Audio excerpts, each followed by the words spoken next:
25,000 shillings. One helicopter in one day will pay for 10 kids' university throughout. So there are issues we need to look at. So we can do it as a country. The design of SHA, if we leave out politics, we leave out business, and we look at the facts of the matter and listen to professionals. Politicians should guide the country and let professionals do the work. That is what will bring change. Not that we say this, at the same time we are looking at business, how we'll make benefit when drugs come. Look, KEMSA has a problem, and most of the bills KEMSA has is in government. County governments owe KEMSA about over 2 billion shillings. National government, the ministry of itself, owes KEMSA money. And now we have given KEMSA 1.5 billion. But if we don't, we owe it 3 billion, but we're giving it 1.5. If we just paid that. So I think this is a good bill. It is raising issues that we should look at, but the thing we need is to be sincere as leaders and look at what is good for our people. Then it will work. Health can be improved. It was working before. Public sector was working in health, in education, in everything. We can do it. Let's change the politics. The politics of pursuing power and not caring what people are getting, that is where we are failing. Mr. Speaker, I say this is possible, but let's look at the politics of the country. Thank you, Mr. Speaker. The Honorable Njikal, because you told us before that the SHA was part of your brainchild. You've told us in this house before. I was wondering, if you want to have this policy, this just one matter that you do and this works. Scrap all private insurance for public officers.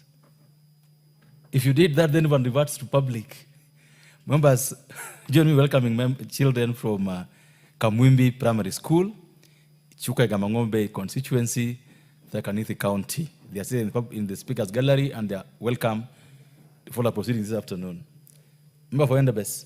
And after the member for Endebess, this is how my list looks like. There's Honorable Martin Owino, Honorable Nyamai, Honorable Zamzam, Honorable Ferdinand Wanyonyi, and then Haroli Omondi, like that. So I will follow it. You remember, they just request your patience so that everyone gets their chance to have a say on this. The member for Mgwen, you don't have a card today. You have to get a card. Thank you, Honorable Speaker. Honorable Speaker, I want to support this motion.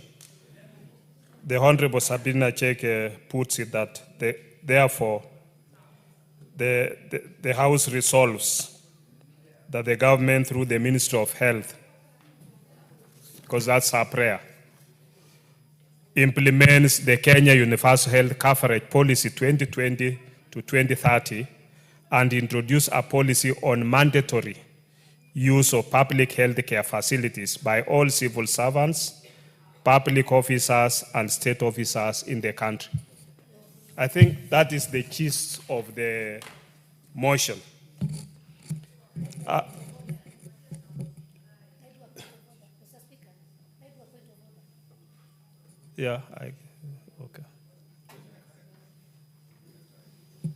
Unfortunately, she has no card. But the Honorable Member for Endebess. Yes. The move of the motion says she has a point of order. Yeah, what is out of order? Sit down. Take your seat. What is out of order? The member for... Mr. Speaker, I noticed and I shared with the clerk about the end of that statement, and I know that's where Honorable Member is going to, that the government through the Ministry of Health implements the Kenya Universal Health Coverage Policy 2020-2030 and introduce a policy on mandatory use of public health care facilities by all civil servants, public officers and state officials who, that one I noticed was missing in our order paper, and I told her, who are using medical cover catered for by the government of Kenya. That one was missing, Mr. Speaker, and I shared with the clerk at the desk. So, and I want to make a clarification, the public officers and state officers who are using medical cover catered for by the government of Kenya. Okay, so you're not limited. We'll seek clarification and amend accordingly. Please. So proceed, Honorable Member for Endebess. Thank you for that amendment. I hope that I don't know procedurally, it should have been amended before.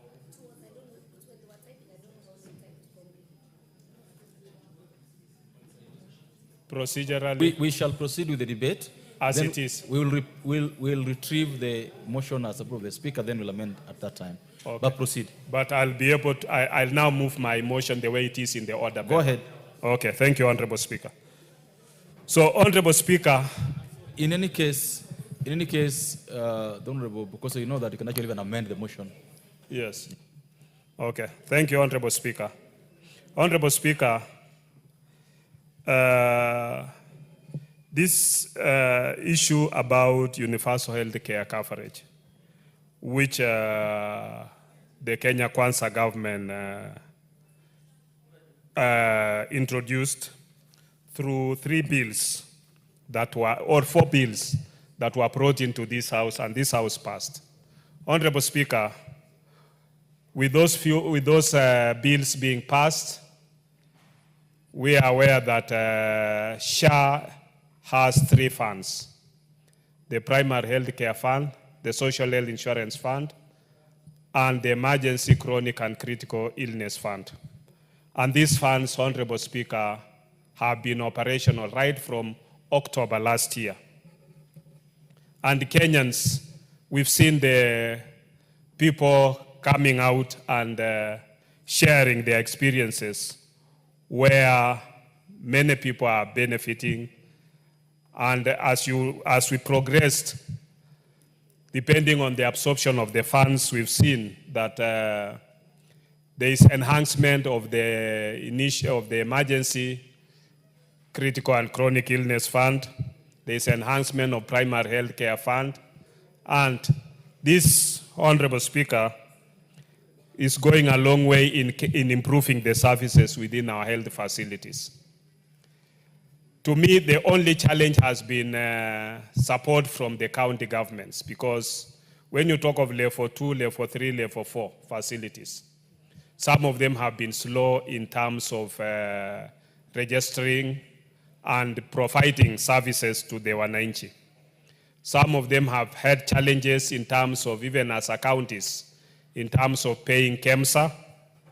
And this contributes to availability of resources within those facilities. But if the county governments embrace the primary health care fund, which is available for them through the FIF, they must be able to provide all the necessary services within level 2, that's the dispensary, level 3, the health center, and level 4, the outpatient sub-county hospital. And that means mwananchi will only be able to walk in and walk out with all those services. Because this House, Honorable Speaker, appropriated around 11 billion in this financial year. And in the last financial year, in the initial, we appropriated 4 billion, and subsequently in supplementary, we also added another 3 billion. That means services at those levels must be able to be provided without any serious challenges. But as put by many of our colleagues, one of the biggest challenges between private facility and government and public facility is the level of cleanliness. And I think that is where we should be able to begin from. For some of us who worked in county hospitals, I worked in Baringo as a medical superintendent and also as a medsup, as an MOH in Elgeyo Marakwet and also Marakwet. Honorable Speaker, some of the services which people can testify is that we made sure the hospitals are clean, and in most cases, people would even prefer to come to government facilities. As we speak even today, for some of us who trained in Kenyatta National Hospital, I think anybody would be comfortable being treated in Kenyatta National Hospital at any time. Same to Moi Teaching, same to Kenyatta University Teaching and Referral Hospital. I think it is just a question of our change of attitude. so that you walk into these facilities and you will be able to get any treatment. At one stage during President Mwai Kibaki, The Honorable Waluke. an issue of Order. The Honorable Waluke. The Honorable Waluke, talk to your friend. Tell him do the right thing.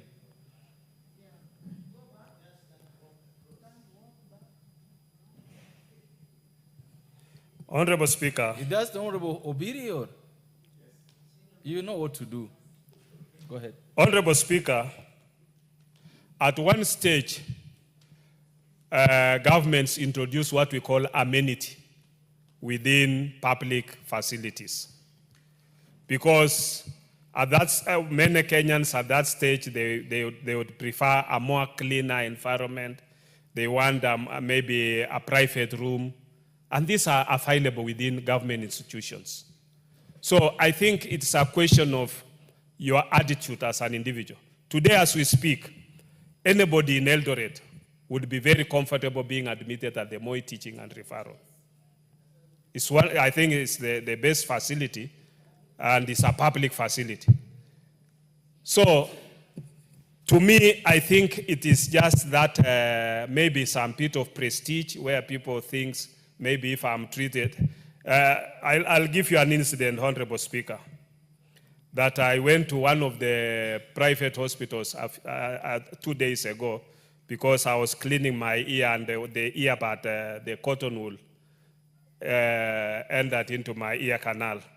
And I went to one of the hospitals which is accredited by Parliament. They were not able to do it.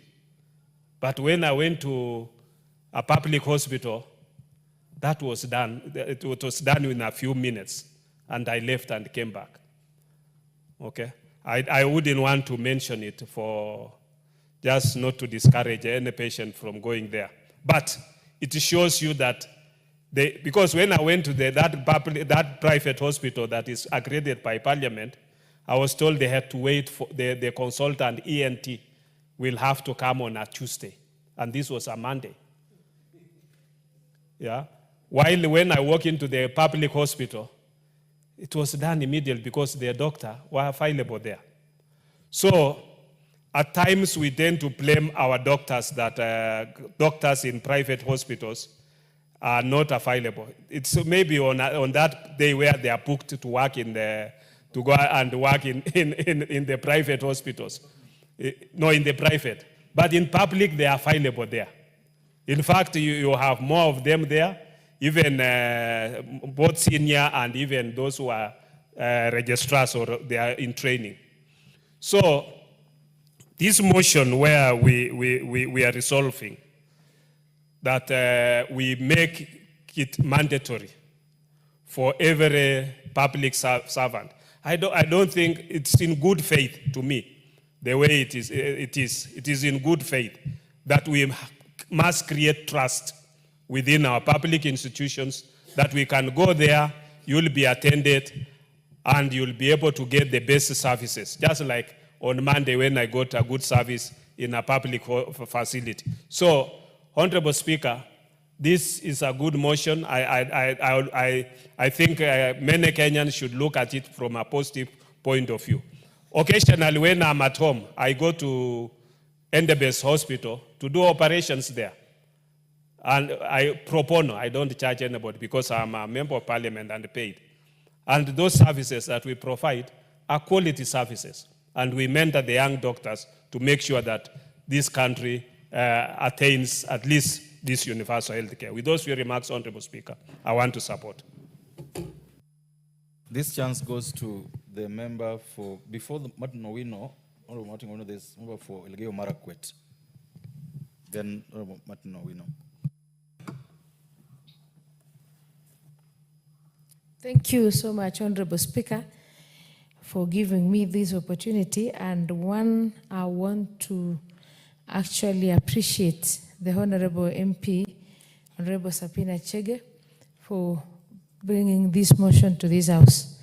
Mheshimiwa Speaker, I actually am a subscriber of the public utilities, public hospitals, public schools, because that is where every Kenyan can afford. And that is where the regulations and good policies are, unlike private institutions. And at times, Mr. Speaker, you wonder why government institution or public institution use taxpayers' money to pay very expensive and very exorbitant private hospitals after getting the money from the public coffers. And yet the services offered in the public and the private hospitals are the same.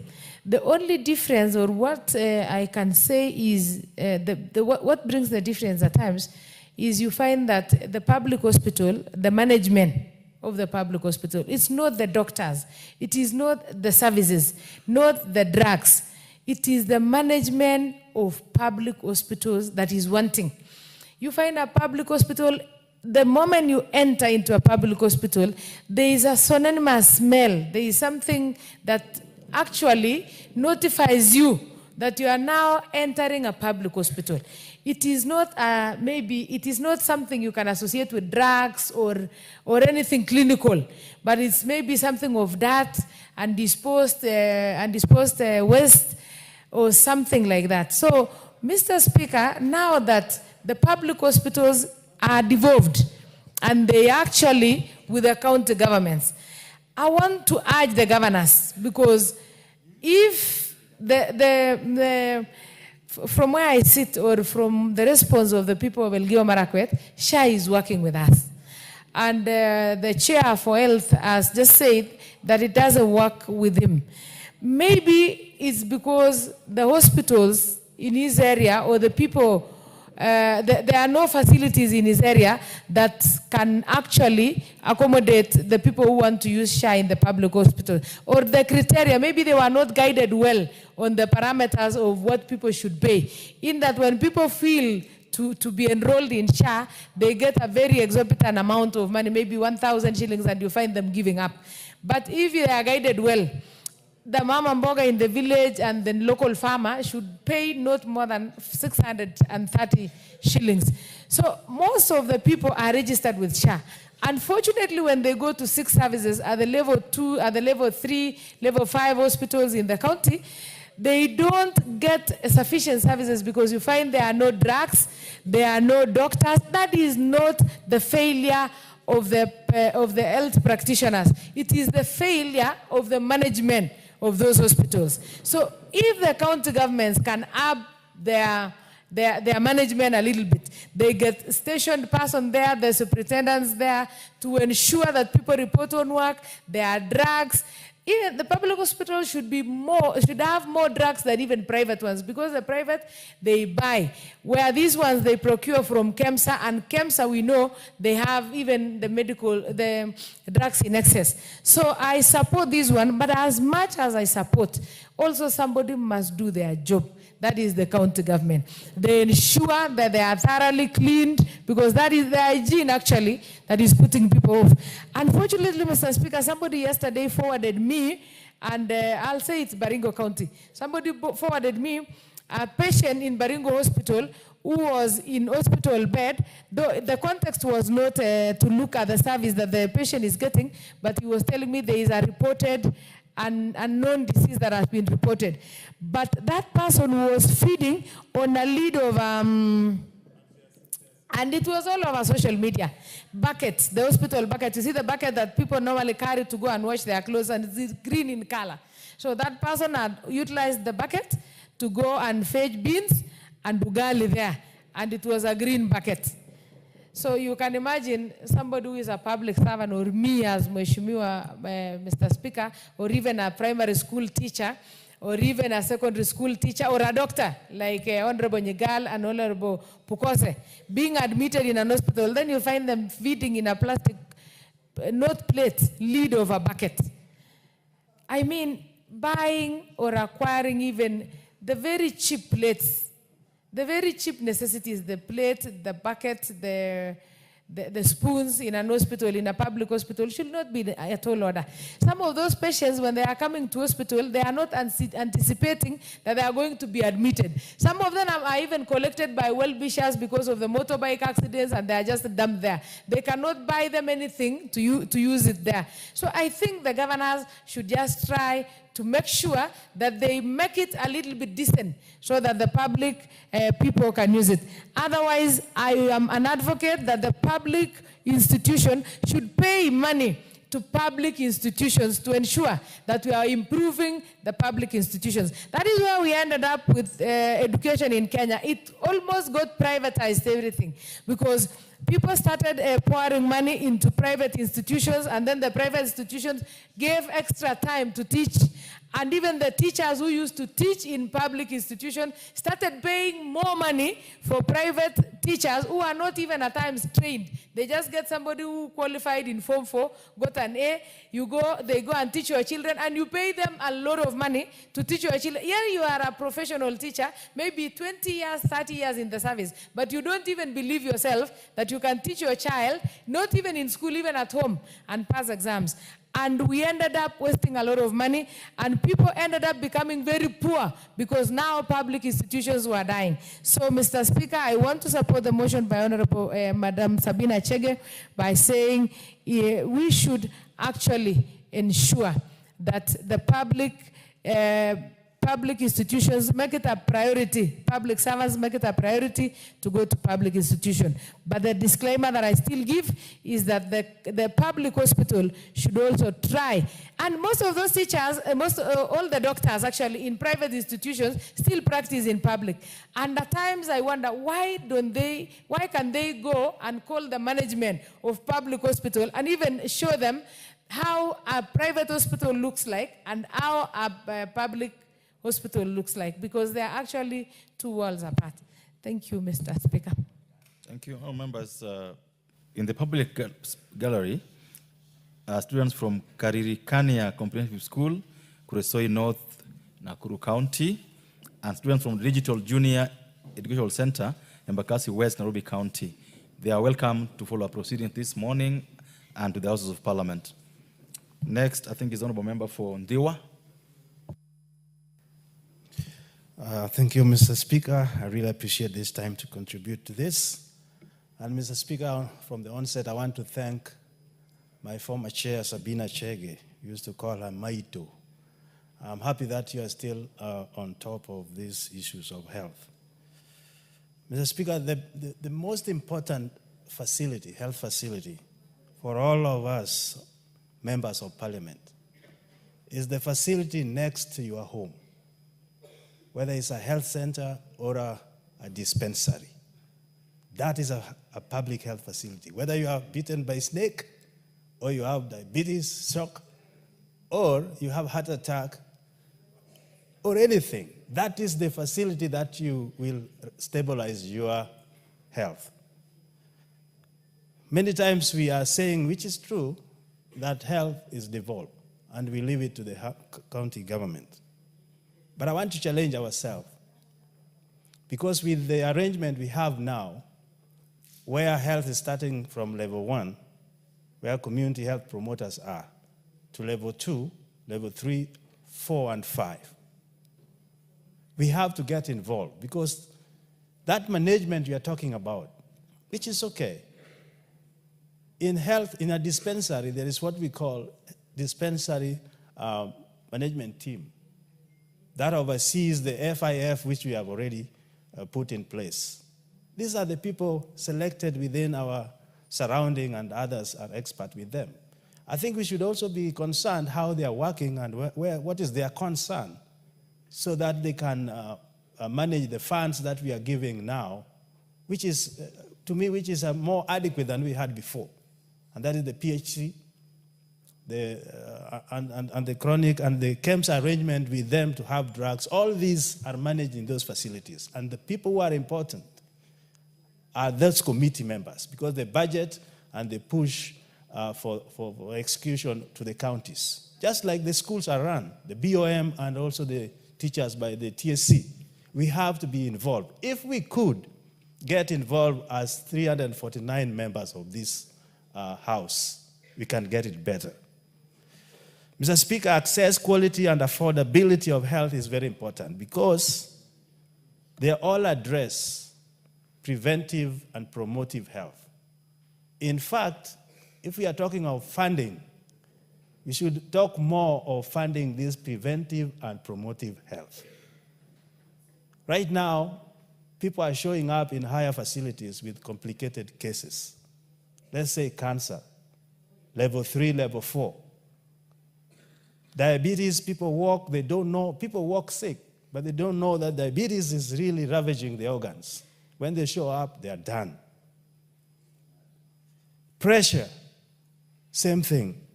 So the funds which we have allocated as the committee are addressing also preventive and promotive health. What is lacking, which we want to see happening, is equipping those lower facilities with the equipment that are relevant to what we are saying. So when you get there, you can get the treatment and the services that we deserve. To me, in a way, that will mandate people to go there. You know, you have to promote, you have to market for things for people to buy. Once we do all those things and people can walk in and get the services, they will not go to these private facilities. The other thing which is very critical is the issue of human resource for health. You remember the US government withdrew so much money which were employing our staff in these facilities. To an extent that you can find a health center with 2 nurses. When one goes on vacation, when one goes on training, the facility is almost closed. More so, the time for our services. Healthcare is not 8 to 4 issue. Healthcare is 24/7. Because I don't know, somehow, this critical illness comes at night. And we talk of level 2, level 3, they are not functioning because there is no personnel. So at least when we talk of funding from the health committee, please agree with us even to increase it to the Abuja declaration of 15%. We are still now at 6-7%. And now that was running because there was another help from the US government. Right now, we are almost on our own. As I said, if we increase the preventive and promotive services, we will have quality of care, and quality of care will reduce disease progression. What kills Kenyans now is lack of quick attention and referral to services so that the diseases progress. Honorable member, you will agree with me, it's not only in Dewa, but crude death rate is now the highest. You attend funerals every week in 10s, 20s. Why? And it's not age specific nowadays. Even young people, you know, when all the times when you hear evolution of cry, you will think it's an old man. Nowadays, it's across the board. And mental issues have even complicated it. So what we are saying is that if we can deal with disease burden at the primary levels, at rural settings and slums, we can prevent many diseases from progressing, and also we can prevent mortalities as we watch it now. The issue of SHA, we are dealing with it now, and SHA must work. And SHA is working in many areas. In my constituency, I've just found out that the impedance right now is the demand to pay for the full year. That money people do not have. And I think we have talked with the CS to look into it. And by the way, a member of parliament, we have a very energetic, one of us who was here, who is now the CS. We're working with the committee very well. They have to reduce that payment to either monthly or bi-monthly or 4 months. Because if I'm a member of parliament, I'm paid, and my contribution is monthly. How dare we say somebody who has no continuous income to pay per year. So that one is being sorted out. The other issue which I found in SHA is that people are still being told to pay some fee for books, for data, what. Why do we have to go writing people on paper, and we have gone paperless? In fact, we appropriated money here for digital superhighway, which should now be cascaded, and those facilities should be empowered to have computers and go digital for people to appreciate why we have put that money. The issue, the time of paperwork and all this is gone. Let's go digital. Mr. Speaker, the other issue which I would need your help as Speaker of this Assembly, community health workers. I think Dr. Pukosi is the one who said that we need to have change of mind. You know, health-seeking behavior is not automatic. It will not come automatically. People have to be motivated to go to the facilities, even if they are not sick, because there are so many walking sick. There are some symptomless diseases that you can only find when you go for a checkup. Community health workers is the key driver of UHC.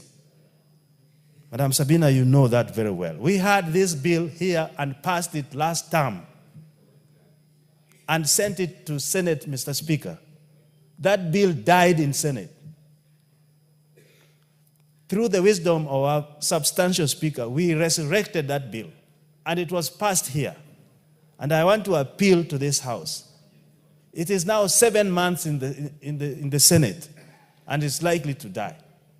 But that bill will streamline all the operations of the community health promoters and how they should be compensated and equipped, and we will prevent so many diseases if we find them on time using these wonderful people.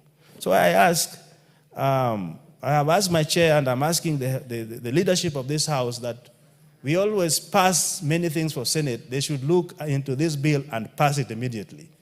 Mr. Speaker, with those few remarks, I want to support this bill and encourage this motion and encourage all of us to support it too. Thank you. Thank you. Member for Kitui South.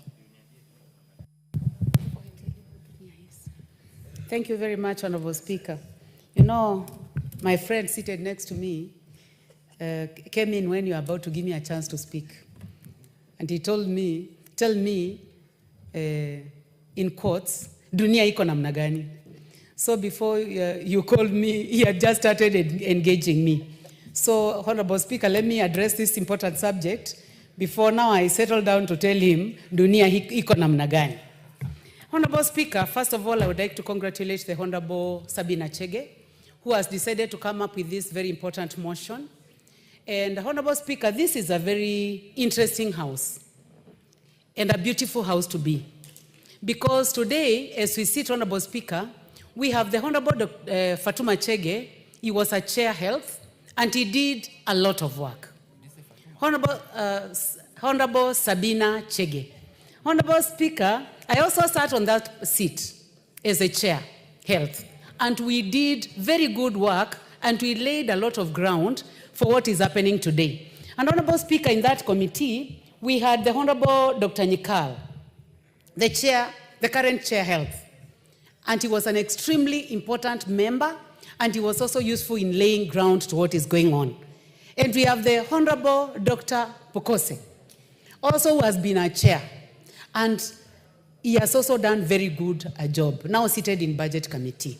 And I think this is the beauty of longevity in the House. At least sitting in this House, not for one term. Because sitting in this House for one term, Honorable Speaker, it leaves a lot. You miss a lot. So having these members who sat for more than one term, it is very important to have them debate on this motion. Honorable Speaker, this matter of UHC is a matter that I would like to take this opportunity to congratulate the President for his boldness. This started with the 3 former governments.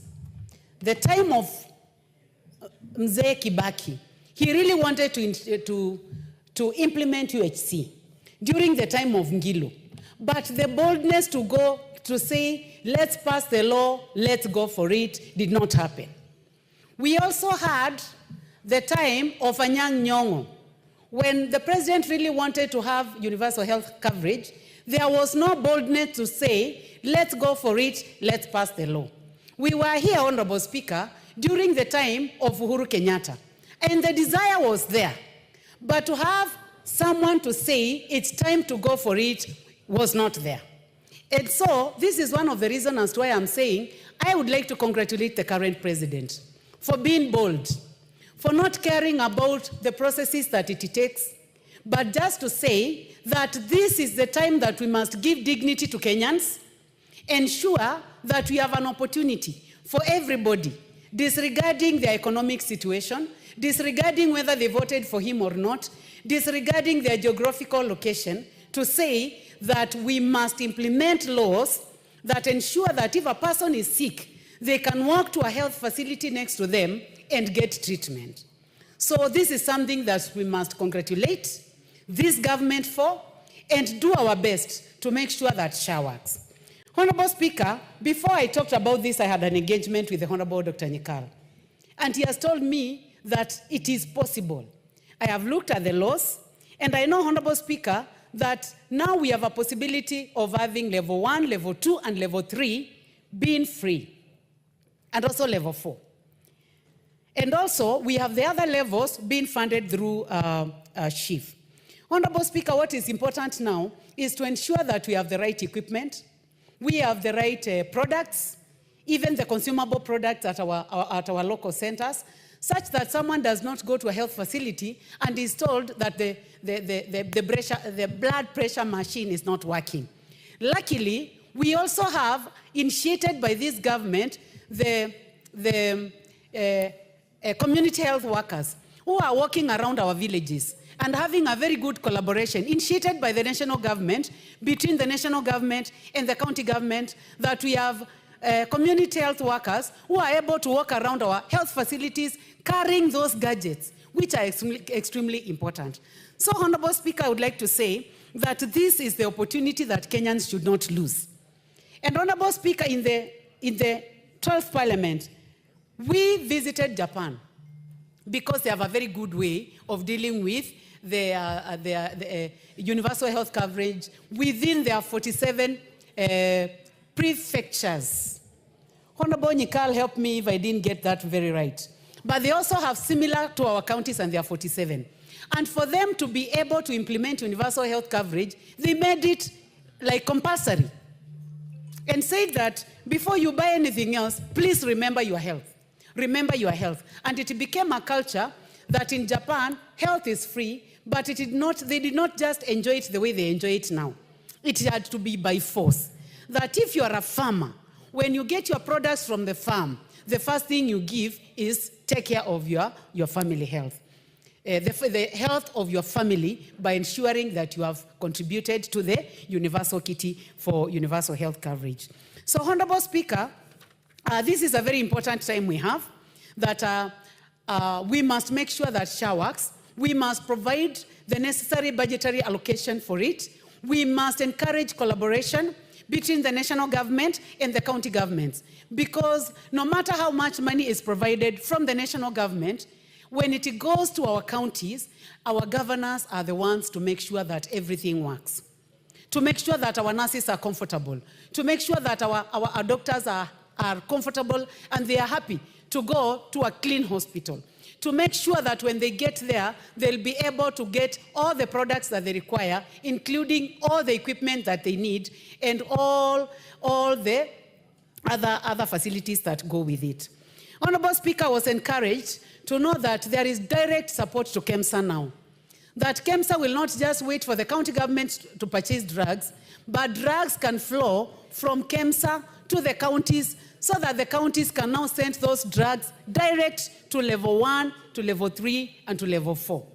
And I want to hope that governors are excited as we are, so that they can make sure that this does not fail. Honorable Speaker, something else which excites me is the engagement that I saw the Honorable Duale having with the leaders of the health workers. And for the first time, I heard their leadership, saying that we have been meaningfully engaged. This is something that we have been looking for.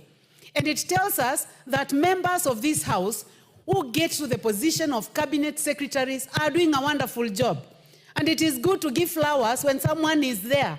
This House, Honorable Speaker, I speak today to say that Honorable Duale is doing a good job by encouraging the health workers, a wonderful job. We saw him recently talking about the cost of healthcare and talking about having poor quality drugs in our hospitals. Some cabinet secretaries would never have wanted to go to that engagement because maybe they were also part of the problem. And I want to encourage him to go for it. Make sure that our doctors are happy, our nurses are happy, our general health workers are happy. Make sure that the technology that is in those hospitals is adequate, and make sure that we have good quality drugs, because that is what will get us where we want to go. Mr. Speaker, this government has also ensured that we have emergency healthcare and treatment for chronic diseases. And I know that not many governments want to go for it, and that's why we are saying that boldness is important in the presidency. And His Excellency Dr. William Ruto has decided to be bold, to say that this looks difficult, but I am going to say that when someone needs emergency care, whether it's through a road accident or it has happened somewhere in the streets, they must be picked and nobody should ask them whether they have any form of insurance. They should be taken to Kenyatta National Hospital. So looking at my time, Honorable Speaker, I can say my time is over. But I want to say one thing. As we look at UHC, let us all look at the other bar. That other countries are now talking about longevity of life. And it is a big discussion. And we would like to ask the Ministry of Health not to fear. Let us talk about why other countries are now going to talk about people living beyond 80 years and having a good quality life. So we must look into that and go to the scientific knowledge and the social knowledge so that we can join Team Kadesia. It's called Kadesia, the one you are telling me about, which I'm going to engage him on now, Honorable Speaker. Thank you very much. I didn't know the kind of thing you discuss, with the Honorable Thuku are terrible like that. The Honorable Member for Mombasa, Honorable Chimba. Asante sana Mheshimiwa Spika, na mimi niweze kupigia upatu mswada huu ambao umeletwa na dada yetu Chege, na niweze kusema kuwa Mheshimiwa Spika, mimi niko katika kamati ambayo inaangalia maslahi ya wananchi, ambayo inatoa ulinzi katika maslahi ya wananchi, yani social protection. Na Mheshimiwa Spika, mimi napenda kusema ukweli. Afya bora kwa Wakenya wote ndio ruwaza ambayo alikuwa nayo rais wetu wa taifa Dr. William Samoei Ruto. Na ameweza kuhakikisha kuwa akisukuma masuala ya SHA ili Wakenya wote waweze kupata afya bora, Mheshimiwa Spika.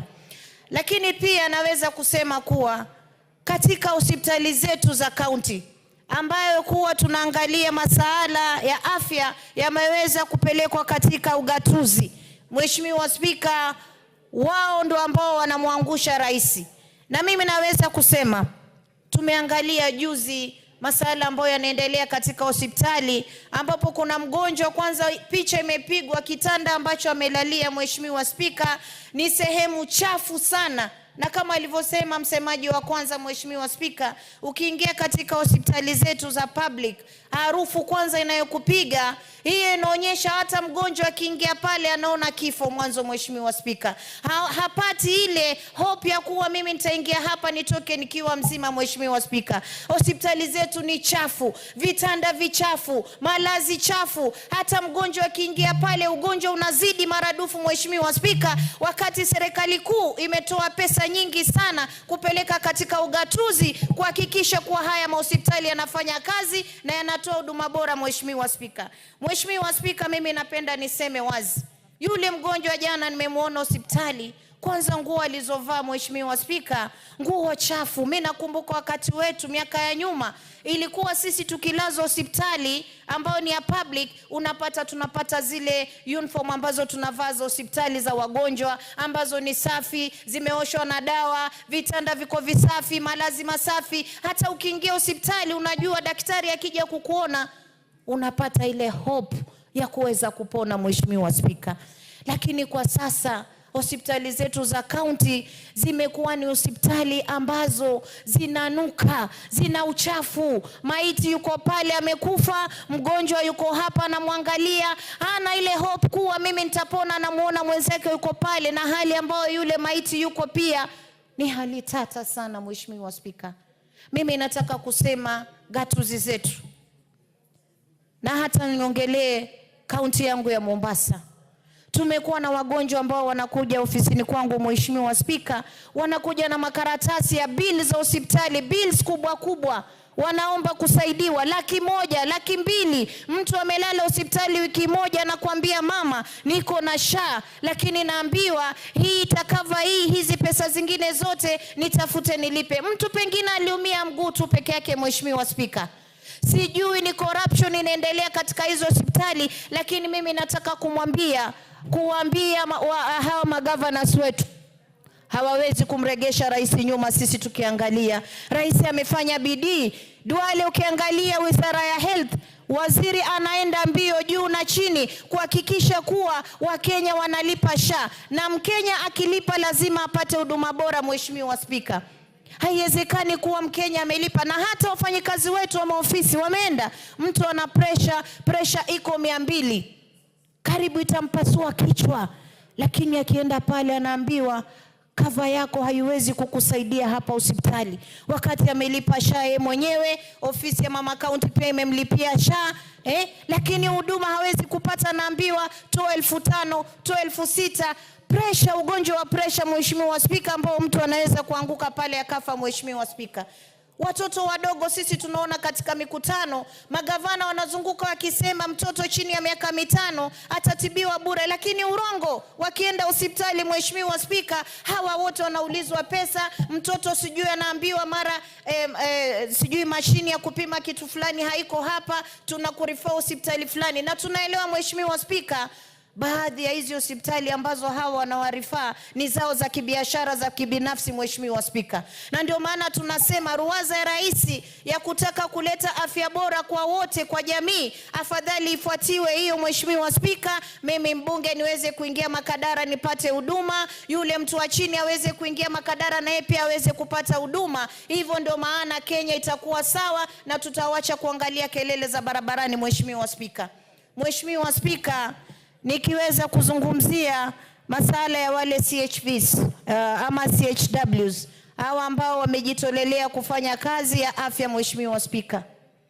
Ukiwaangalia na hata ile budget ambayo county governments tumewapa Mheshimiwa Spika, hawa watu wanatembea hawana gloves, hawana magwanda ya kuvaa ya kazi, wanaenda kuhudumia watu maradhi ya maambukizi. Kama juzi mmeona Mombasa, maradhi yametokea ya aina ya kiajabu ajabu Mheshimiwa Spika, mpaka mtu unaogopa hata kumtoa mtoto wako kwenda shuleni Mheshimiwa Spika. Nakumbuka wakati wa ugatuzi wa kwanza, yule aliyokuwa gavana wetu wa kwanza Mheshimiwa Hassan Ali Joho aliweza kuboresha afya ndani ya Mombasa Mheshimiwa Spika. Tulipata vifaa vingi sana, na mimi nataka niwaambie magavana, sio lazima tu ufuate serikali peke yake, kuwa mbunifu. Kuna NGOs, kuna watu wanataka kusaidia. Nyosha mkono wako waambie hiyo hospitali yangu hapa naweza kupata kitu fulani. Hassan Joho alikuwa mbunifu sana, na tukaona hospitali ya Makadara iliweza kung'ara Kenya nzima. Ilikuwa na vifaa hata wakati wa corona Mombasa ilikuwa namba 1. Lakini kwa sasa Mheshimiwa Spika, chikungunya iko kila mahali Mombasa. Kila mtoto anaugua, kila nyumba kuna maradhi ya chikungunya. Kwa sababu gani? Hata kwenda kuweka ile kuspray yale madawa ya kuua wale mbu siku hizi pia hazifanywi. Mheshimiwa Spika, ruwaza ya rais lazima iafikiwe. Ruwaza ya rais na bidii anayofanya lazima wale walioko chini wahakikishe kuwa wanafanya. Na Mombasa imekuwa namba 1 katika kukusanya pesa za SHA. Lakini ya kusikitisha, sijui kama gavana anajua, pale hospitali watu wanateseka sana. Unapata mtu ameingia hospitali leo, alikuwa na SHA, amefariki, maiti imekataliwa kule mochari, anaambiwa anadaiwa pesa. Wale watu ni maskini, hawawezi kulipa pesa ya mochari. Na ndio juzi tumeona hata katika televisheni wakitangaza kuwa kuna hospitali, nafikiri ilikuwa hapa Nairobi, wanaenda kuzika miili ya watu halaiki. Hawa watu, Mheshimiwa Spika, sio kuwa hawana familia. Hawa watu ni maskini, wamekosa pesa ya kuweza kulipa pale hospitali, Mheshimiwa Spika, wakati ambapo rais ameweka wazi na Wakenya wanalipa SHA. Wakenya wamejitolelea, wanasema wacha nilipe, itakuja kunisaidia, lakini wakienda kutafuta huduma ndani ya hospitali wanaambiwa lipa kitabu, sijui lipa nini. Hata wakati huu ambapo tuko na mambo ya teknolojia, ambapo kwamba unaweza ukarejista mgonjwa katika kompyuta yako, anaambiwa nenda ukatafute kitabu. Hicho kitabu anaambiwa ni karatasi ndogo hivi, Mheshimiwa Spika, lakini anaambiwa lipa shilingi 400 ama 200. Mgonjwa ametoka nyumbani, hakuna mtu ambaye anaita ugonjwa katika maisha yake. Ugonjwa umfuata mtu yoyote, awe maskini, awe tajiri, Mheshimiwa Spika. Kwa hiyo mimi nataka kuambia magavana wetu, juzi na jana tumewaongezea pesa 415 billion. Tunataka kuona huduma kwa wananchi, isiwe wananchi wanazunguka, Mheshimiwa Spika, wanalalamika wakimpiga rais, wakati kuna watu wamezembea kule mashinani. Mheshimiwa Spika, rais hawezi kutoka hapa akaingia hospitali akajigeuza daktari, akajigeuza mhudumu ndani ya hospitali, Mheshimiwa Spika, ama akajigeuza gavana. Lazima waangalie management yao ambao wameweka ndani ya hospitali. Je, inaangalia wagonjwa vizuri? Hospitali ni safi? Wagonjwa wanapata chakula kizuri? Unaona mgonjwa ameenda kuchukua ndoo ya kuogea, ndoo imetoka chooni, lakini hana hata sahani ya kuwekea chakula, anaweka kwenye ndoo ndio aweze kula. Mheshimiwa Spika, hii ni aibu, ni aibu kubwa. Na mimi nataka niseme KEMSA sasa imeletwa mpaka kule mashinani. Yale mahospitali madogo madogo level 1, 2, 3 and 4 wanaweza kuoda dawa zao, ili hao wagonjwa wa Kenya wasikose dawa kule hospitali zile za chini, waanze kuhangaishwa, Mheshimiwa Spika. Na hawa pia mapesa zinatoka za SHA na kila kitu, wanunue vifaa kwa mahospitali ambavyo vitaweza kutibu hawa wagonjwa, Mheshimiwa Spika. Naona muda unasi, lakini mimi niweze kumsupport dada yangu Chege kwa kuweza kuleta mswahada, na niseme afya bora kwa Wakenya ndio ruwaza ya rais na lazima tuwafikie. Asante sana Mheshimiwa Spika.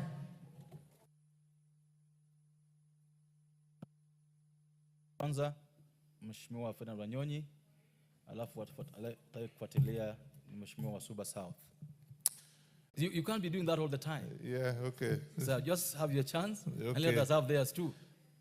But given that, I wanted to thank the Honorable Cheke for having come up with this motion. It's very, very important. I think, Madam Speaker, you'll protect me from my neighbors here. First and foremost, I think, as said earlier, public hospitals were even far, far better. And those days, I think you and I agree, we used to go to public facilities. And I think to the extent that, Madam Speaker, would have people coming from as far as Uganda. And I remember some people came as far as Uganda coming to the public hospitals here because we had very good facilities that time. And the doctors, I think there were very many doctors.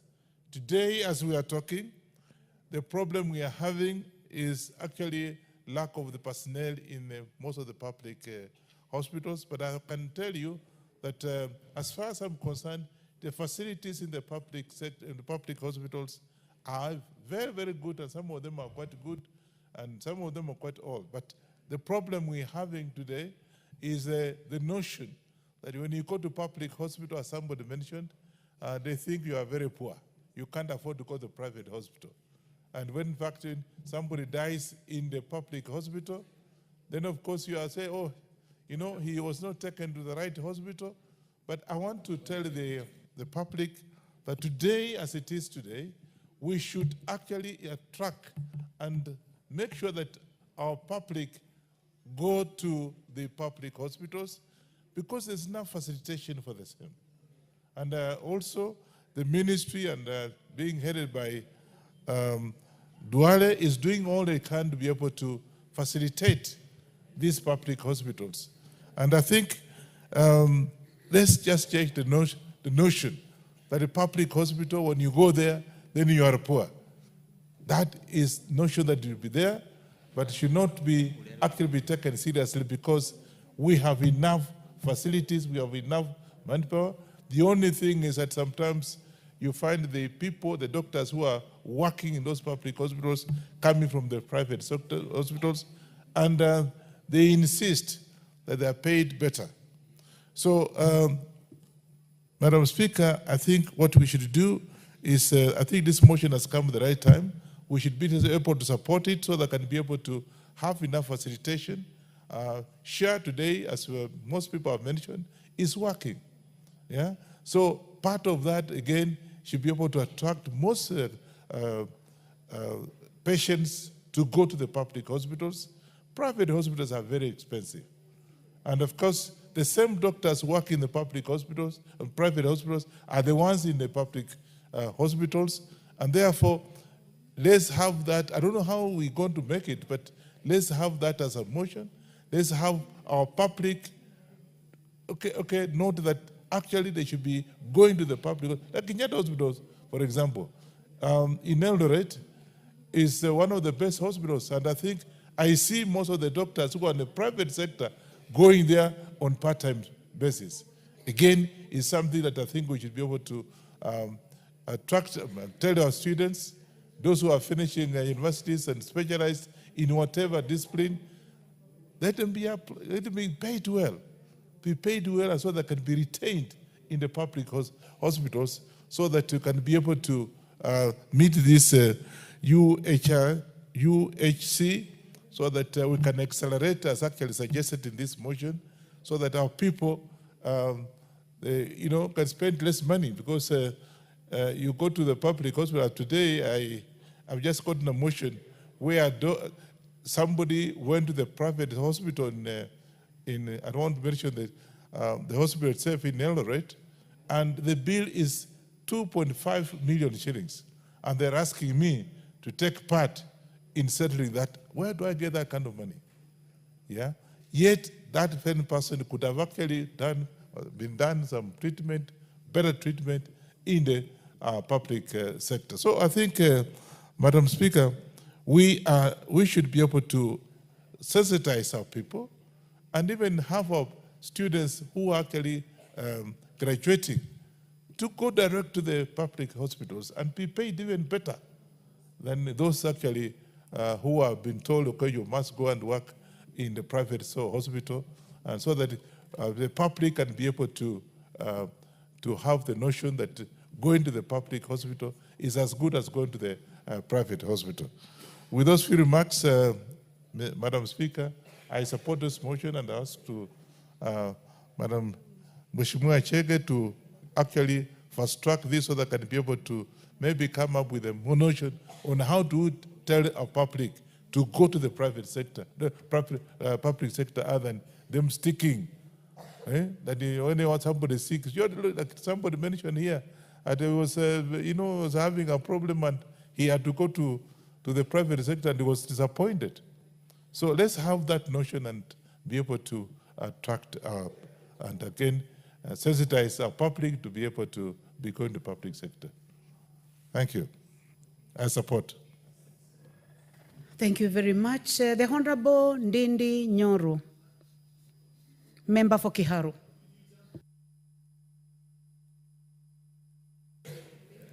Thank you very much, Honorable Speaker. Honorable Speaker, I just rise to give a few comments. One is that healthcare is very important for the development of any economy. And actually, Honorable Speaker, in many respects, when we talk about healthcare, education is always just around there, because these are social investments which are basically used to build a good working capacity for any nation. While education adds value, just in manufacturing, where it adds value, Honorable Speaker, to the primary produce. What education does is to add value to the working force. But also what healthcare does is actually to service the working force or the labor force. And therefore they are very integral even when you look at it in terms of purity or Puritan economy, Honorable Speaker. But there are issues that continue to handicap, and especially delivery of quality healthcare to our country, as has been said before by my colleagues, one being access, but also number two being quality, Honorable Speaker, and access majorly meaning a cost that is involved in seeking quality healthcare in our country. And Honorable Speaker, the other thing that is critical for us to keep thinking about is that when we appropriate money, we are basically showing the signs on the kind of service we want delivered in the country.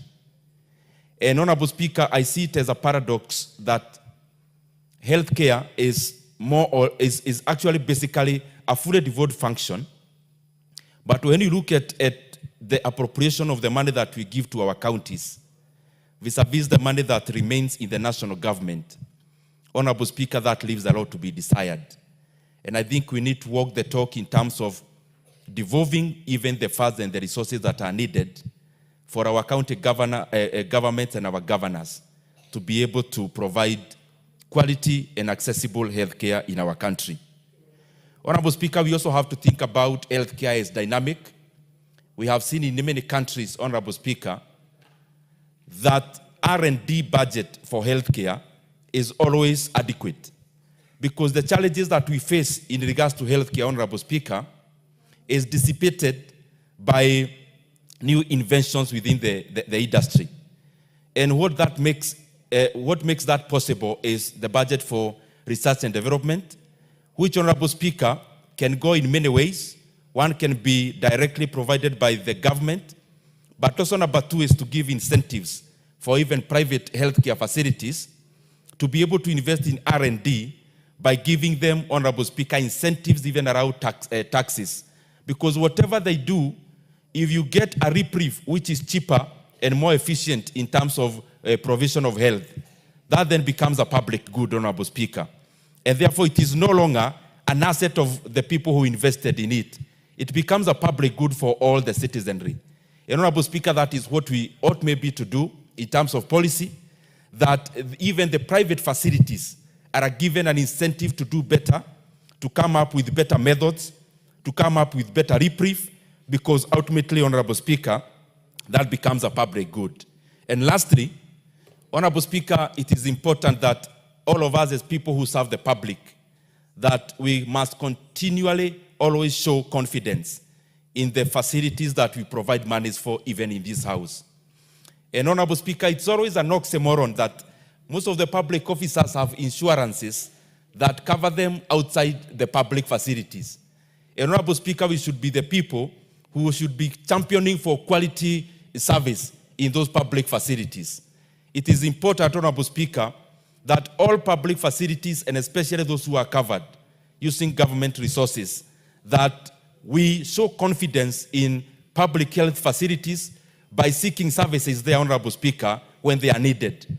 Because it is in that line, Honorable Speaker, that we are able to see the challenges that happens in the public facilities, so that as we legislate, as we provide resources, we are doing it from the point of knowledge. And Honorable Speaker, that goes in line with many developed countries, including the United Kingdom, where even the public servants, including the Prime Minister himself or herself, in that case, Honorable Speaker, they promote national health services, famously known as the NHS. Because when you provide the best quality service there, Honorable Speaker, and you are the one leading the population, then the best way to show confidence is when you need those services, Honorable Speaker, then you seek them from the point where you lead. And since you lead the public, then public facility ought to be given a dab of confidence by channeling all the health officers, Honorable Speaker, to be able to seek services in the public facilities. Otherwise, Honorable Speaker, I thank you for the opportunity and I submit. Thank you. The Honorable Karoli Omondi, member for Suba North. Suba Kusini, Suba South. Thank you very much, Madam Speaker. Let me just take it again for record. Okay. The member for Suba South. Thank you very much, Madam Speaker. I rise to contribute to this motion, not fully in support, but partially in support. I've looked at the motion carefully and I've picked 3 issues that I think require debate. One is the concern that the public healthcare services lack adequate funds to guarantee quality healthcare services. That is very true, Honorable Speaker. I think we have subjected our health sector to chronic shortage of adequate funding over the years, both in terms of facilities development, recruitment and payment of good salaries for health workers, but also investment in terms of research and other activities relating to health sector. So that is very clear. I agree with that particular concern. And I've just taken a quick look at what happens in other jurisdictions to emphasize that we are underfunding our health sector. In the United Kingdom, the funding for the health sector as a percentage of the GDP, in other words, the economic output of the UK, is actually 9.6% of their GDP. France is 12%, Germany is 13%, Canada is 13%. Singapore is 12%. And I pick Singapore because it has the second best healthcare service in the world, and also the country where people enjoy the longest life expectancy at 84.5 years. But Madam Speaker, I'm very concerned with the 2 other statements in the motion, appreciating that the use of the comprehensive medical cover by public officers and state officers in public hospitals would guarantee sufficient funding for public hospitals. I submit that this may not be so. As you've just heard, the level of spending on healthcare as a percentage of GDP in the other countries, I don't think the insurance schemes that are given to civil servants or state officers or members of parliament would be sufficient to cover the health service requirements, financial requirements of our country. I don't agree with that, and I would have been happy to see the statistics, but I don't think it is factual. As a matter of fact, I think it would just be a drop in the ocean. But I have a fundamental disquiet and reservation on the main thrust of the motion, that we introduce a policy on mandatory use of public healthcare facilities by all civil servants, public officers, and state officers in the country. Apart from technically being impossible to enforce, I appreciate where this is coming from. As a matter of public confidence, those in position of authority and leadership should actually go to public hospitals. And that is how it is in other jurisdictions. If you go to Germany, 55% of the healthcare facilities are actually public. And by public, I mean publicly funded and publicly owned. Though there's a mixture of what is public. Some are private, some are charitable, some are faith-based, some are university hospitals and the rest. But in Germany, only 38% of the healthcare facilities are charitable. 55% are public. As a matter of fact, only 7% are private. In the UK, 92% of the population use public healthcare facilities, the NHS. And that is whether you're in Wales, England, Northern Ireland, or Scotland. Only 8% use private hospitals. But you see, they do so not as a matter of legal requirement or as a matter of compulsory administrative action. They do so because their hospitals work. So I think the most important question we should ask ourselves is, why do hospitals work in other jurisdictions, public hospitals, and not in our country? And I think it has more to do with other questions other than this. Second, I mean, most fundamentally, if you try to compel a civil servant to go to a particular facility and they go to court, you will not win that case. because they are matters of choices, they are matters of rights, they are matters of freedom. It would have been neater to limit the application of the medical insurance for public servants, that you insure for purposes of getting treatment in public health facilities. But if you want to go to another, seek another option. Order, Honorable Karoli. I have a point of order by the Honorable Sabina Chege. What is out of order, Honorable Sabina Chege? Thank you very much. I just wanted to inform my colleague, Honorable Karoli, that I had indicated earlier. Honorable Karoli Omondi, would you like to be informed by the mover of this motion? Yes. I had indicated earlier that there was a slight change on the motion, that we, at the last, how it's reading, that let me see where to start. Through the ministry, that therefore resolved that the government, through the Ministry of Health, implements the Kenya Universal Health Coverage Policy 2020-2030, and introduce a policy on mandatory use of public health care facility by all civil servants, public officers, and state officers who are using medical cover catered by the government of Kenya. That bit was missed out, and I hear you, what you were saying. It was about the medical cover, and medical cover that is financed by the government. But public officers or civil servants, they have liberty to choose where they can access their medical care, whether they want to go private or public. But if you are using a medical cover catered for by the taxpayers' money, then the first stop should be in the in the public facility. Thank you very much, You may Honorable proceed. Speaker. I thank you for that information, Honorable Sabina Chege. That would be the right approach. However, it would not be right to make it mandatory. It would be an option, so that if I wanted to use my cover in a private facility, then I would be allowed to top up whatever is being charged in the other facility. But I think fundamentally, Honorable Speaker, we have messed our healthcare by devolution. I think I've said it several times here. Healthcare should never have been devolved. Because if you look at the experience of other jurisdictions where health services are working, they are centralized. And if they are not centralized, there are other agencies that provide the health services at the lower levels, but are controlled from a central point at the national level. For universal healthcare to work, which is an insurance scheme, it must be centralized. That is when you have a pool of enough people and enough resources to put together to run a universal healthcare scheme. And I think the good example is the UK, which has the NHS. Even though the NHS, in terms of implementation, is decentralized, it is centralized in that it is fully financed out of the national budget of the United Kingdom. If you go to Germany, they have both federal and local hospitals, but which in terms of implementation are decentralized, but the funding is not decentralized. In Italy, it is centralized. They have something called Servizio Sanitario Nazionale, and health provision and health standards and employment of doctors and health workers are centralized. If you go to Norway, they are centralized. I mean, under the Ministry of Health, though they have regional health service providers.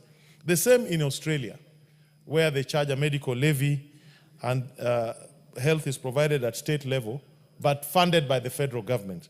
So I think we need to have a thorough discussion. How do we reorganize our health sector within the framework of devolution without compromising the ability to mobilize adequate resources by pooling, and also providing all the health workers with a common employer, just like we have with teachers, so that the standards of quality of service, quality of payments, quality of the personnel is standardized across the country. If we don't need any further research, we know health sectors cannot be run by the counties. It is obvious. If you go to all the county hospitals, you see it happening. The question is, when will this House or the government be brave enough and try and bring back health under a centralized system? And the national health, the universal health service or coverage will not work within the framework of devolution, because they are never intended to work like that. If you look at all the other jurisdictions, and Madam Speaker, I think it is time that we had this debate. without burying our heads in the sand that we will look like we are fighting devolution. We are not. It is important that we give our people universal health cover and a standardized standards of service across the board. Thank you, Madam Speaker. Thank you, honorable members. Before we go to the next speaker, we have our guests seated in the speakers gallery this afternoon. Students from Linas Wairuru School from South Imenti in Meru County. Let us welcome to the house. Also seated in the public gallery, we have Gesumin Girls Secondary School from Buret constituency in Kericho County, and students from Naibor Amani Primary School, Laikipia North constituency in Laikipia County. You are all welcome to the National Assembly to observe proceedings of the House. I will allow the Honorable Joses Lel Mengit, member for Ingwen, to welcome all students and also make his comments. Thank you, Honorable Speaker. I would like, just the way you've directed, to welcome all the students who are here today in the chambers from different institutions, and to tell them to feel at home. This is the place where you will be in the future. This is a house of parliament where we make laws, where we legislate, where we represent people and do oversight. This is a learning curve for you, and I also want to thank your institutions for allowing you to come here today so that you can learn one or two and get the first-hand experience here in Parliament. We've been there before, several years back, and we were very determined, we were very focused in our education, and that is why we are here today. So congratulations for coming here. When you go back home, give a good message of Parliament the way you've experienced here today. Thank you, Honorable Speaker. Back to my statement or supporting, Honorable Speaker, I would like to support this motion by Honorable Sabina Chege on universal health coverage to make it mandatory for the public state officers and the civil servants to use public facilities. Honorable Speaker, the biggest challenge that we have currently in our constituencies, a number of fundraisers that we are called to support are on either education or on health issues, related issues, which means this is a critical subject that we are discussing here today, Honorable Speaker. And as much as we would want the government to facilitate for all or cover all the medical expenses that patients incur in this country, Honorable Speaker, resources are scarce. And remember, Kenya is a third world country. We are not a first world country that we can manage to consolidate all the resources and make the healthcare system free. Honorable Speaker, I want to agree with the motion by Honorable Sabina Chege that state officers and public officers should lead by example to get medical treatment from the public institution.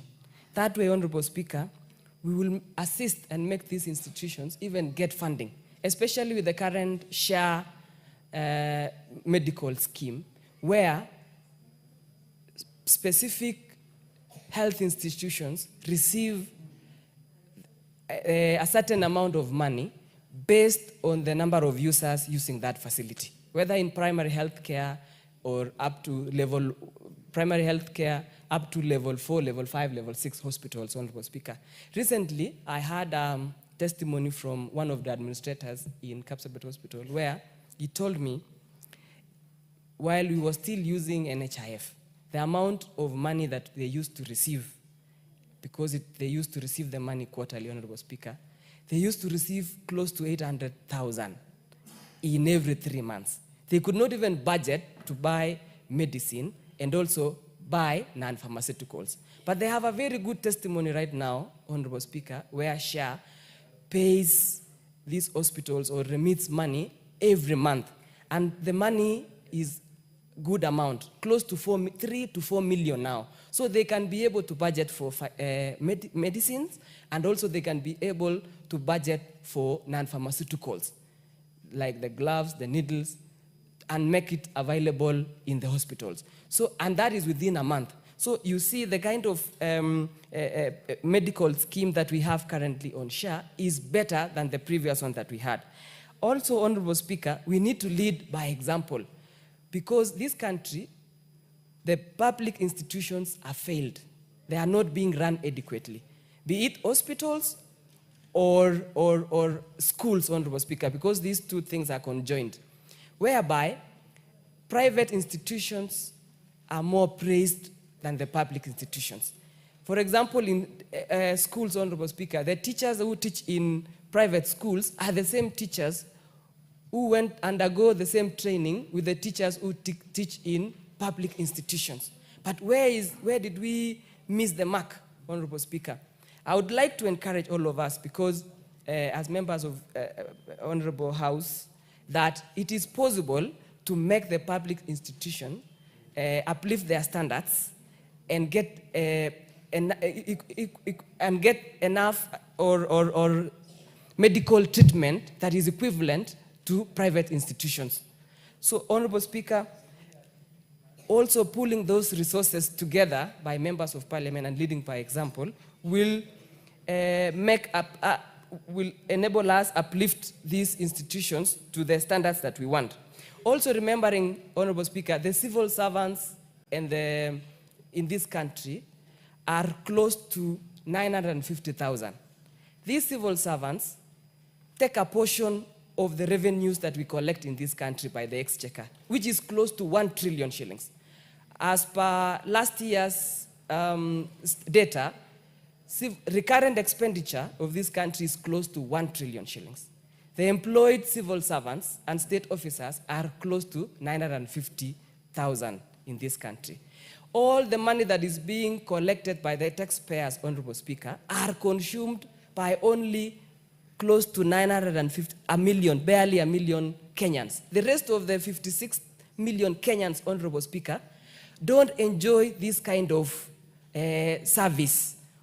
And that is why we want to encourage the civil servants, for the sake of the rest of the Kenyans, to come together, agree on this policy or this statement, so that we can also be fair to the rest of the Kenyans who are paying these taxes. Thank you, Honorable Speaker. I would like to support.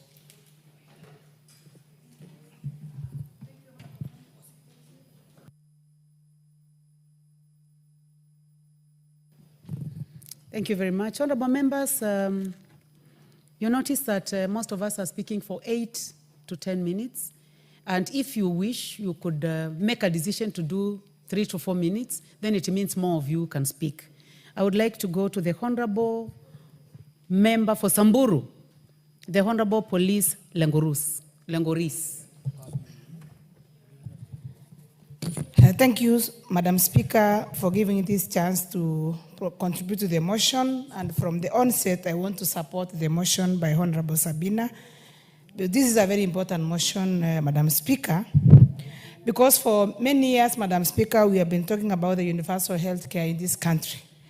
And the objective of the universal health care, Madam Speaker, was to ensure that there is access to the healthcare services, there's affordability, and there was also quality to the healthcare services to the wananchi.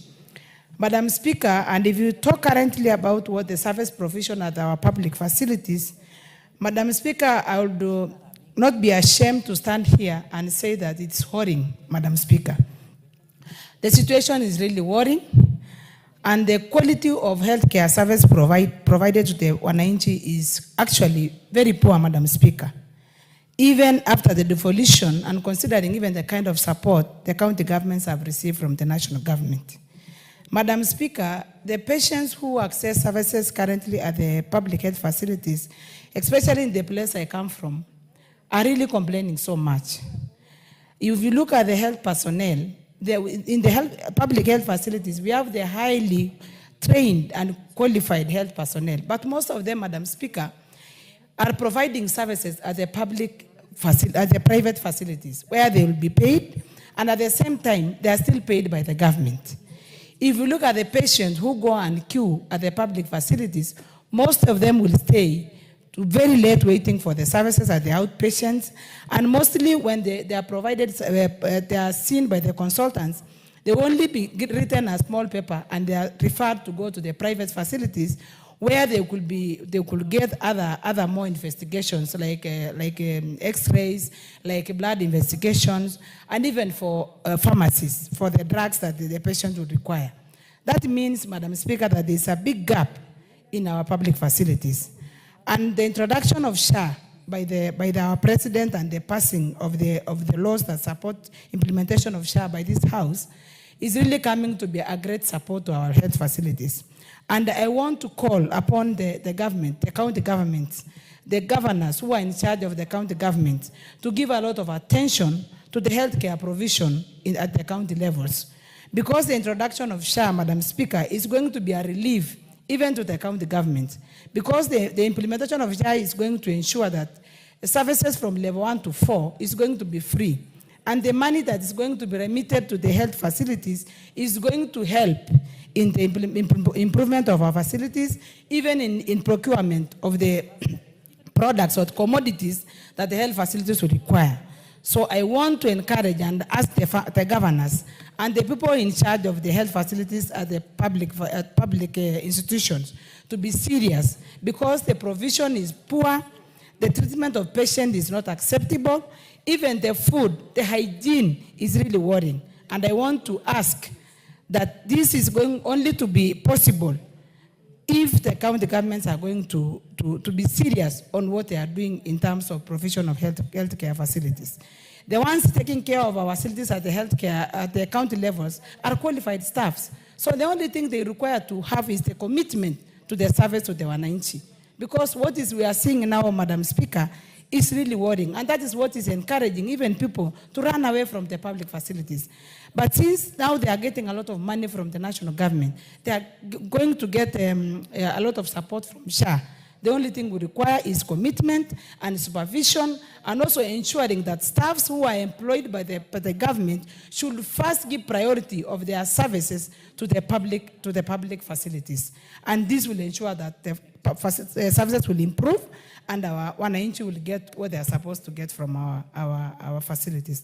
Thank you, Madam Speaker, and I want to donate time for other members who have not spoken. Thank you so much. Thank you very much. If you can go that way, more of you will speak. The Honorable Jackson Lekumo Ntare, member for Samburu East. Thank you, Madam Speaker. Madam Speaker, I also want to add my voice in this motion. And Madam Speaker, health is very important to all Kenyans. And we really need to take bold steps, Madam Speaker, so that the Kenyans will get health services. Universal health coverage, Madam Speaker, it is required every individual in Kenya to be able to access the health services. And Madam Speaker, there is this issue of SHA. SHA is working, and Madam Speaker, it is not solving all the problems of Kenyans. Even if, Madam Speaker, it is there, but you can imagine, Madam Speaker, Kenyans are going to the hospitals which they are not getting services. Madam Speaker, the health in the country is wanting, and there are no services in these public hospitals. And Madam Speaker, I even interacted with a patient in my constituency who went to hospital, and they were told to go and even get that body to be operated. And I wonder, Madam Speaker, even if we make mandatory to civil servants, even if we make mandatory to civil servants to go to get services there, but there are no those services, Madam Speaker. And I think the civil servants, people are even contributing for their services, and we cannot force people to go where there are no services. And I think, Madam Speaker, the county government must work so that the services be available in the hospitals. Madam Speaker, even the contribution of SHA, it differs from one person to another, even the people who are really not able to pay. And I heard, Madam Speaker, when this SHA started, I think there was a group that the government said they will pay for those who are not able to pay. This is the time now, Madam Speaker, the government will bring that modality of helping other Kenyans. We have heard that nowadays people are paying the whole year. People who are not able to raise the money required. And I think, Madam Speaker, if there is that group, that category, that the government of Kenya intending to pay for those who are not able to raise, then this is the time now they have to come in and help. And I think what is very important is the services to be available. And this is a good motion, Madam Speaker. But I think let us not go that direction of making it mandatory for civil servants to go and maybe to pay the insurances in those hospitals. Because unless the services are there, and I think the primary purpose of any insurance is for the person having that insurance, not the hospital. And we cannot force people to go and get services where there are no services. So, Madam Speaker, I just want to say that is very important. The personnel, and Madam Speaker, one issue here. There are private clinical hospitals and all that. But I don't know, Madam Speaker, I don't know whether this conflict of interest work when it comes to medics, because you find that somebody who is employed by the government is again working in another place and maybe owning those clinical hospitals and all that. So I think, Madam Speaker, that is another problem, and I want just to say I support, and that is my contribution, so that I can save time for other members. Thank you, Madam Speaker. Thank you very much. The Honorable Robert Basil, member for Yatta. Thank you, Madam Speaker, for giving me the chance to contribute to this motion. Partially, I support the motion, and I have reasons why I support it partially. If you look at Sustainable Development Goals, number 3, we talk of good health and well-being, and Article 43 of the Constitution talks of rights to quality health care. However, if you look at our public hospitals, they don't provide such quality health care simply because they are in deplorable state, Madam Speaker.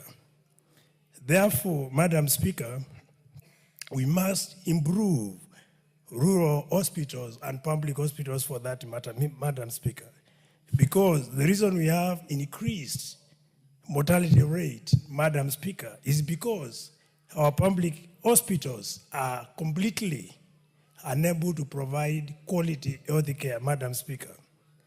Madam Speaker, if you ask members of parliament, most of us go to private hospitals. Why do we go to private hospitals? It's because private hospitals have all essential ingredients, the infrastructure required to support quality health care, which is lacking in public hospitals, Madam Speaker. Therefore, in a nutshell, we must allocate adequate resources. I have a point of order. Order, Honorable Basil, I'll come back to you. What is out of order, Honorable Sabina Chege? Madam Speaker, I just wanted to ask whether it's in order for the Honorable Member to mislead the House that the private facilities have everything that we need. I'll urge the Honorable Member, after this session, take a drive, go to Kenyatta University Teaching and Referral Facility. Are you informing him? I am informing him. So I would like to ask him whether you would like to be informed. Do you like to be informed? Yes, she can inform me. I'm listening. You can make it quick, Honorable Very Sabina. quick, because that is the notion that is out there, that our public facilities don't have what it takes. I would urge you, and even any other member, even when you're doing your medical checkup annually, visit the Kenyatta University Teaching and Referral. We do not have such a facility in Kenya or East Africa. So we have the best, and we can even make the others the best. We can't say we will not go to public hospitals because they're in deplorable positions. We have the chance now to improve our public facilities. I thank you for agreeing to be informed. Madam Speaker, I appreciate the information coming from Honorable Sabina Chege, but I want to tell her that Kenyatta National Referral Hospital, in theory, is a public hospital, but in practice, is very expensive, Madam Speaker. I've had bodies in that hospital who have been detained for more than 3 months because the bereaved family are unable to raise the exorbitant fees that are charged there. We have had a chance, or I've had patients from my constituency who have been unable to be cleared from that hospital because of huge medical bills. So the fees charged by Kenyatta National Referral Hospitals are equivalent to what is being charged in private hospitals. That's why I'm saying the public hospital we are talking about, these are the rural dispensaries, these are the hospitals like Kenyatta National Hospitals, where a majority of the poor are going to and which are affordable. But unfortunately, they lack the basic infrastructure to support quality health care, Madam Speaker. Therefore, what I was saying, one, it was a mistake to devolve health, Madam Speaker. We should consider taking health back to national hospitals. Madam Speaker, it's also important to understand that the remuneration given to staff in public hospitals is waning. And that is why the staff who are supposed to serve our people in public hospitals are demoralized, Madam Speaker. We have seen them demonstrating, coming to Parliament, seeking for better pay, Madam Speaker. So it's important to underscore that. Otherwise, the motion becomes more of a theory or more of an hypothesis as opposed to being a practical motion that can apply in our country, Madam Speaker. So allow me to submit so that I can now allow other members to contribute. Thank you very much, Member for Yatta. The Honorable Kasim Tandaza, Member for Matuga. Asante sana Mheshimiwa Spika kwa kupata fursa hii. Kwanza nianze kukubali kwamba hii ndio itakuwa dawa ya kusuluhisha matatizo ya hospitali ya umma. Kwa sababu kuna msemo ambao unasema kiatu usichokivaa huwezi kujua kinakufinya wapi. Kitanda usichokilalia huwezi kujua kama kina kunguni ama hakina. Sisi tulioko hapa kama wabunge tunazungumzia kwamba tungetaka wananchi wale wa kawaida wapate huduma bora katika hospitali. Lakini kama sisi wenyewe hatuendi kule, tukaona vile hali ilivyo, basi moja kwa moja hata yale tunayoyazungumza kwamba tungetaka tuwe na fedha tuzipeleke haitakuwa. Ikiwa magavana wetu ikifika wakati wa kuumwa wanaenda Ulaya, na wao ndio ambao wana fedha za hospitali, wao ndio ambao wanatakana waweze kuweka vifaa katika hospitali, basi moja kwa moja fursa hii ya kuwa hospitali zetu zitakuwa bora ndio sisi tuende haitawezekana. Ni sisi tuende ndio tuweze kuziboresha, na nafikiri hiyo ndio maana ya huu mswada, kwamba ili hospitali za umma ziweze kuboreshwa, basi wafanyaji kazi wote wa serikali pamoja na wabunge pamoja na maofisa wengine, hata rais aweze kuhudumiwa katika hospitali hizi, na ndio hapo zitaweza kuboreshwa. Ningetaka kumalizia na swala la ugatuzi kwa upande wa afya. Hili ni jambo ambalo limetokea, litokee, na limesaidia kiasi kikubwa. Nitakuwa mfupi nikisema kwamba katika kaunti ya Kwale ile inayotoka mimi, kwa miaka 60 ya uhuru wa nchi hii hatukuwa na mahali hata pa upasuaji, lakini kwa sababu ya ugatuzi sasa tuna hospitali takriban 4 ambazo zinatoa huduma ya ugatuzi. Hatukuwa na mahali kwa chumba kile ambacho kinaitwa ICU cha wagonjwa mahututi. Kwa hivi sasa tuko navyo. Kwa hivyo yule anayezungumza kwamba inahitajikana iregeshwe katika serikali kuu, nafikiri yeye labda anaishi kwa ulimwengu mwingine ama hajatembea katika zile counties ambazo zilikuwa zimeachwa pale mbeleni. Lakini mfumo huu unasaidia, na sitakuwa nimefanyia uhaki ikiwa sitaweza kuchukua fursa hii kupeana kongole kwa rais wetu kwa kuleta huu mfumo upya wa SHA ambao unaweza kutoa pesa nyingi, isipokuwa matumizi yake ndio yanakuwa ni mtihani, na suluhisho yake ni sisi kuweza kuenda katika hivi vituo na kuangalia na kukabiliana na yale mapungufu yaliyoko pale. Asante Mheshimiwa Spika, naunga mkono hoja hii.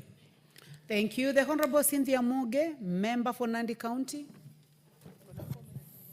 Thank you, Honorable Speaker, for the opportunity to contribute to this motion that has been brought to the floor of this House by the Honorable Sabina Chege. Honorable Speaker, I appreciate her thoughtfulness in this because, Honorable Speaker, healthcare is a matter that is dear to each and every one of us.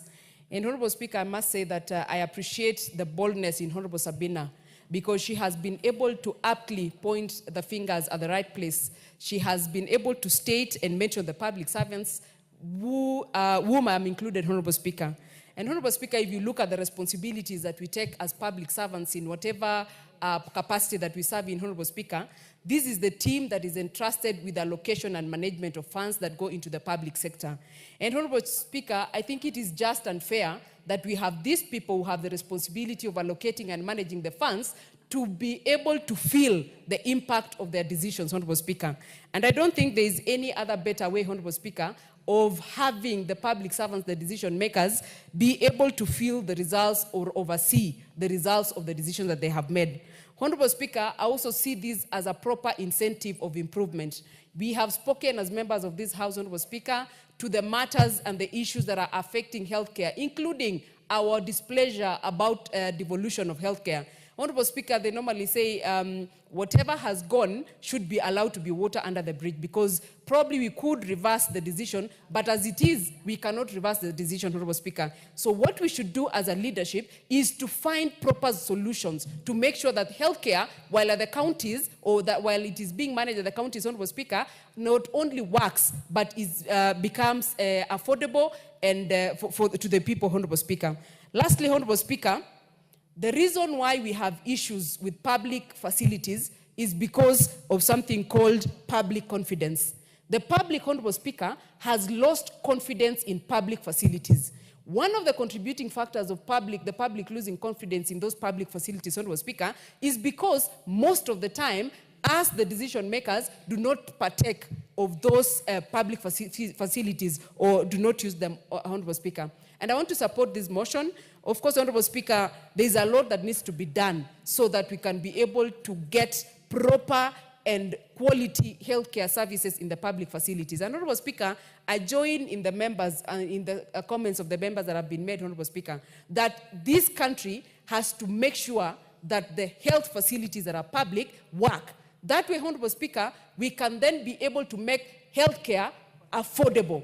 And I want to appreciate the coming in of SHA, so that in this SHA, Honorable Speaker, we can finally have the facility improvement fund working, and we can finally have the facilities down there that are called rural, Honorable Speaker, be able to have their money, be able to manage their issues, and be able to serve the people better. So, Honorable Speaker, I support this particular motion, and it must be noted, Honorable Speaker, that this is not, does not have an objective of exposing anyone to suffering, but it is a proper wake-up call to the leadership and to the servants in this country, Honorable Speaker, that healthcare must be accessible and must be affordable and must be up to proper standard so that the people of Kenya can be healthy. And a healthy nation, Honorable Speaker, will be a healthy nation going to the future. I support, Honorable Speaker. Thank you for the opportunity.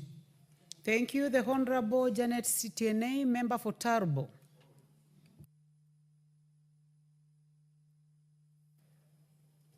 Thank you, Honorable Speaker, for giving me this opportunity to add my voice to this motion brought by Honorable Sabina Chege, and I would want to thank her for bringing this very important motion.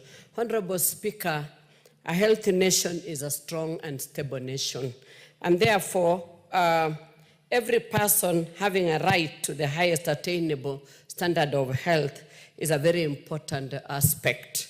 And therefore, I want to support this motion and request that we increase the funding for health, for our health care in this country so that we can be able to get quality health care services to our people and ensure availability of drugs in the hospitals, all hospitals from level 1 across board, ensure that their drugs are available. And Honorable Speaker, I would also want to support that we build the confidence in our institutions by ensuring that the public servants actually go to these facilities, which by doing so, we will be oversighting these institutions. Once we are there, we will even stop the doctors hopping from one private facility to the other to provide services, whereas they should be providing the services in the hospital Order, that they have been. Honorable Janet. I know that there are members who would have really wanted to participate in this motion. The Honorable Charles Ngusi Anguna, the Honorable Kwenya, the Honorable Wilberforce Oundo, the Honorable Ibrahim Sanei, the Honorable Catherine Omanyo, among a few others. But it's unfortunate that now time is up. Honorable members, you have a balance of 8 minutes, Honorable CTNA, so you are free to come and participate another time. Honorable members, and the time now being 2 minutes past 1 p.m., this House stands adjourned until today, Wednesday, 23rd July 2025 at 2:30 p.m.